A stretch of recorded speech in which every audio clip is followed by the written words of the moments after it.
Question 3, Mary Scanlon. To ask the Scottish Executive for what reasons the Elgin Bypass and the Trunk Link Road in Inverness were not deemed to be priorities for inclusion in the Strategic Transport Projects Review. Stuart Stevenson. We've included a link between the A9 and the A96 in the STPR as it delivers national benefits and has a positive investment return.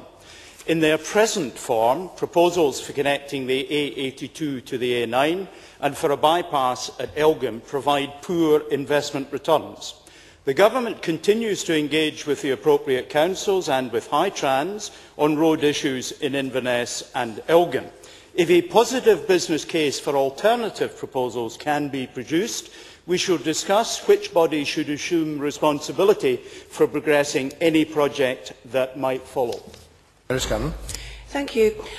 Indeed, a very positive business case was put forward by Hightrans, who identified significant economic benefits from an Elgin bypass. But the First Minister, Cabinet Secretary, Government Minister and local SNP MSPs all promised the Elgin bypass and the Inverness Trunk Link route. Will the Transport Minister admit that these promises were not costed, and will he now apologise to the people in Moray and Highland who they misled? Minister. The local member has been assiduous in pursuing the issues associated with the Elgin bypass. He has facilitated a meeting that will take place shortly, the third meeting the Minister has had on the subject with local interests. In May 2007, a stag report on the Elgin bypass from Moray Council highlighted poor value for money.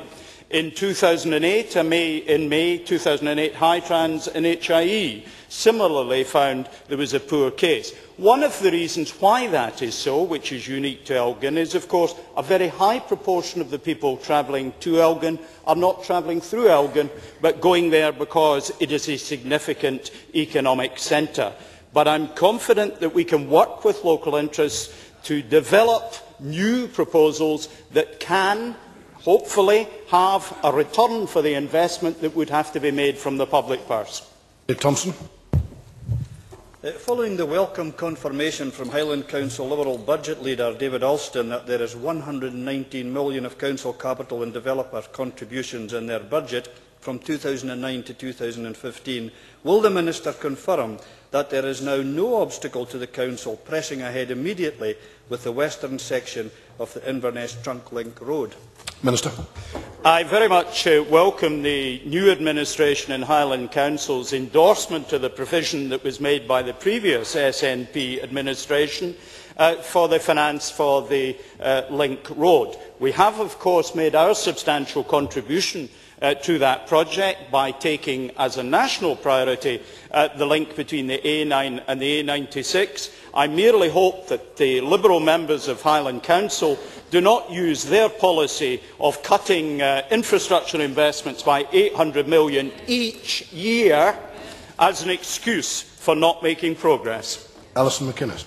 Thank you. I refer to the Minister's comments to Mary Scanlon. Surely the Transport Minister is not suggesting that local authorities have become responsible for the shortcomings on the trunk road network?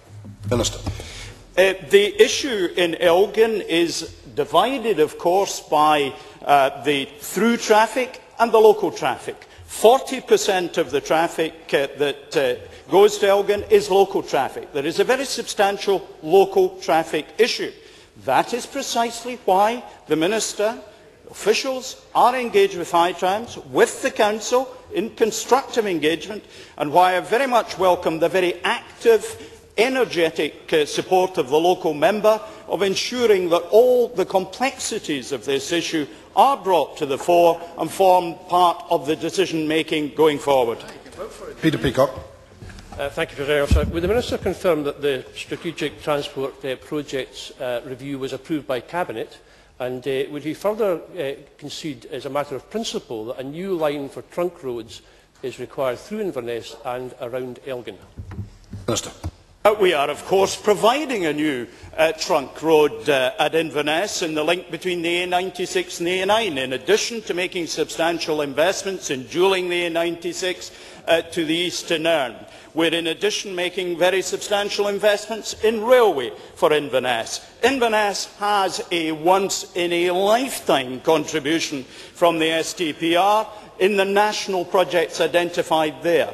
Further projects, of course, will have local significance, and we will continue to work energetically with local interests to ensure that we understand the costs, who has to pay for them, the timetable that they can be progressed on, but of course we welcome the financial provision from Highland Council for the remaining part that would link the A82 to the A9. I hope they sustain that previous commitment.